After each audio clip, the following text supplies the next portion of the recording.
Hello, welcome to XM prep Bangla. আজ আমরা 20টি one word substitution শিখব। প্রতিটা শব্দ আমরা উদাহরণ আর মেমোনিক্স দিয়ে শিখব, যাতে খুব সহজে মনে রাখা যায়। ভিডিওটা শেষ পর্যন্ত ভালো লাগলে অবশ্যই ফলো করবে। আচ্ছা, তাহলে আজ আমাদের তালিকা শুরু হচ্ছে ২১ নম্বর থেকে। হ্যাঁ, 21। তো প্রথম শব্দটা কি? প্রথম শব্দটা হচ্ছে কনসিওর। কনসিওর। বাহ, বেশ ভারী শব্দ। এর বাংলা অর্থটা কি হবে? এর বাংলা অর্থ হল শিল্প, খাদ্য বা সঙ্গীতের মতো কোনো একটা বিষয়ে বিশেষজ্ঞ বা বোদ্ধা ব্যক্তি। ওহ, আচ্ছা, বোদ্ধা। একটা উদাহরণ দিলে মনে হয় ভালো হয়। হ্যাঁ, example, he is a connoisseur of classical music. আর এটা সহজে মনে রাখার জন্য কোনো মেমোনিক? আছে তো। আপনি কোনো স্যার কথাটা ভাবুন। যখন কোনো একজন স্যার একটা নির্দিষ্ট বিষয়ে খুব ভালো জানেন, তিনিই তো সেই বিষয়ের কনসিওর। দারুণ। কোনো স্যার থেকে কনসিওর। এটা মনে থাকবে। ঠিক। এরপর আসা যাক নম্বর ২২-এ। আচ্ছা, ২২ নম্বর। One word, ফেটালিস্ট। এটা তো ভাগ্য সংক্রান্ত কিছু একটা হবে, তাই না? একদম। এর বাংলা অর্থ ভাগ্যবাদী। মানে এমন ব্যক্তি যিনি বিশ্বাস করেন যে সবকিছু ভাগ্যে দ্বারা পূর্বনির্ধারিত। আচ্ছা, মানে যা হওয়ার তা হবেই। হ্যাঁ, example, as a fatalist she believed there was no way to avoid her destiny. আর নিমোনিক? এটা খুবই সোজা। ফেট মানে তো ভাগ্য। হ্যাঁ, তো যে ব্যক্তি ফেট বা ভাগ্যে বিশ্বাস করে সেই ফেটালিস্ট। ফেট থেকে ফেটালিস্ট। একদম সহজ। হ্যাঁ, এরপর নম্বর ২৩, ইনভিনসিবল। ইনভিনসিবল। এর মানে কি? অজেয়। একদম ঠিক।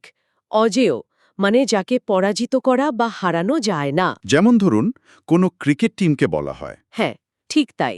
Example, the champion's army was considered invincible. আর এটা মনে রাখার উপায়? দেখুন, ইন একটা নেগেটিভ প্রিফিক্স, যার মানে না, আর ভিনসিবল মানে যাকে জয় করা যায়। ওহ, তাহলে ইনভিনসিবল মানে যাকে জয় করা যায় না। ঠিক। আচ্ছা, ২৪ নম্বরটা কি? নম্বর ২৪ হচ্ছে মার্সেনারি।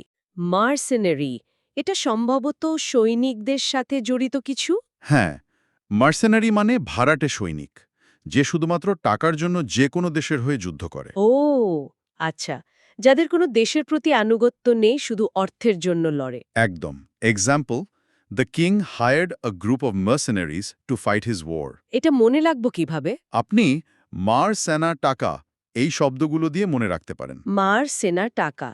যে সেনা টাকার জন্য মারে বা যুদ্ধ করে। বাহ, বেশ মজার তো। এরপর ২৫ নম্বর, অ্যাসিটিক। এসিটিক শব্দটা একটু অচেনা লাগছে। এর বাংলা অর্থ হল তপস্বী বা সন্ন্যাসী। ও, আচ্ছা।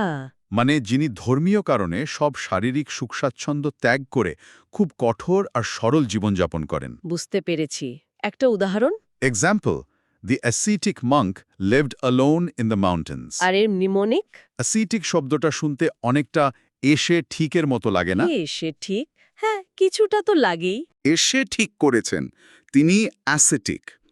এবার ২৬, কর্নিভোরাস। কার্নিভোরাস, এটা তো আমরা অনেকেই জানি, মাংসাশী প্রাণী। একদম, যারা মাংস খেয়ে বেঁচে থাকে। যেমন বাঘ, সিংহ।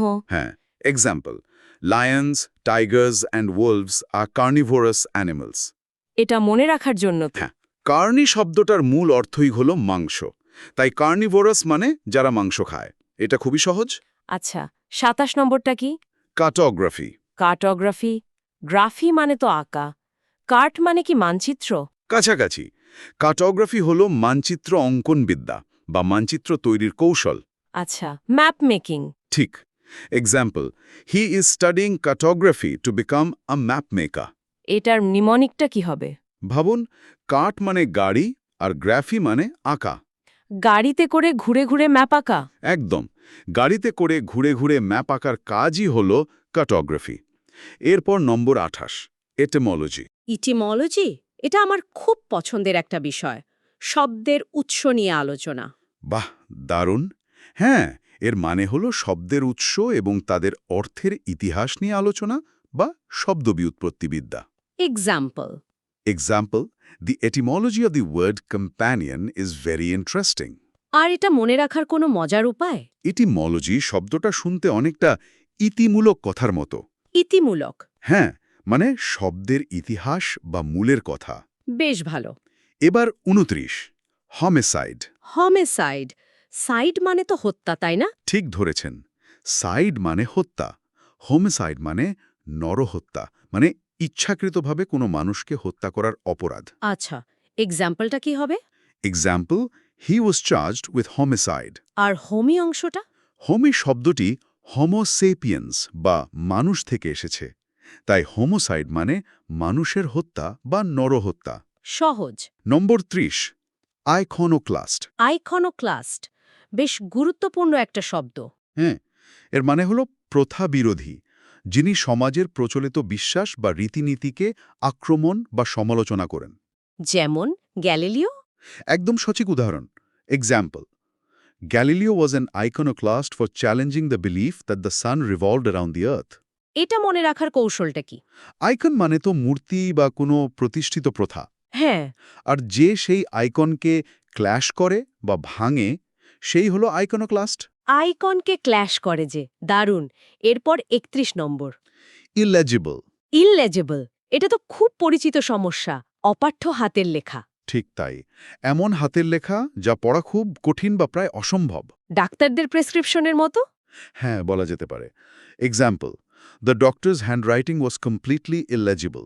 আর এর মেমোনিক? ইল মানে না, আর লেজিবল মানে পাঠ্যযোগ্য। সুতরাং ইলেজিবল মানে যা পাঠ্যযোগ্য নয়। একদম সোজা। এবার 32, ইনকরেজিবল। ইনকারেজেবল। এটা মানে কি? এর মানে অশোধনযোগ্য, মানে যার এমন কোনো খারাপ অভ্যাস আছে যা পরিবর্তন বা সংশোধন করা যায় না। আচ্ছা, যাকে শোধরানো যায় না। হ্যাঁ, তবে সবসময় খারাপ অর্থে ব্যবহার হয় না। যেমন example, he is an incorrigible optimist, he always sees the bright side. ও, এটাও হতে পারে। আর এটা মনে রাখার উপায়? এখানেও ইন মানে না, আর করেজিবল শব্দটা এসছে কারেক্ট থেকে। তাহলে যাকে কারেক্ট করা যায় না। একদম। 33 নম্বরটা কি আছে? ইনসমনিয়া। ইনসমনিয়া, অনিদ্রা রোগ। হ্যাঁ, ঘুমোতে না পারার রোগ বা অবস্থা।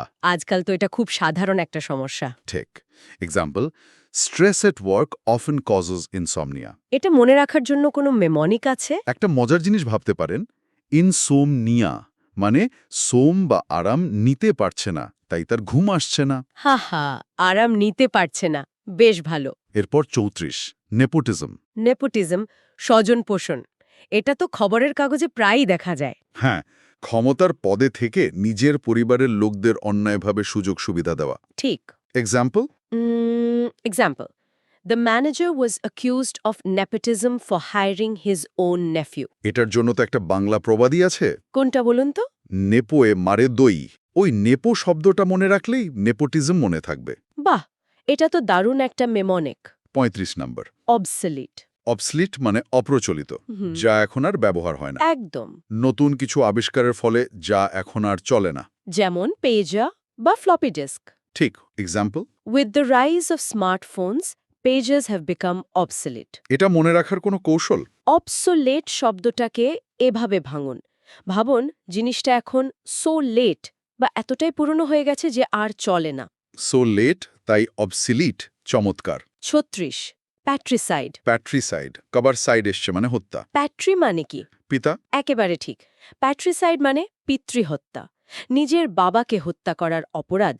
ওহ, এটা তো ভয়াবহ। হ্যাঁ। এক্সাম্পল।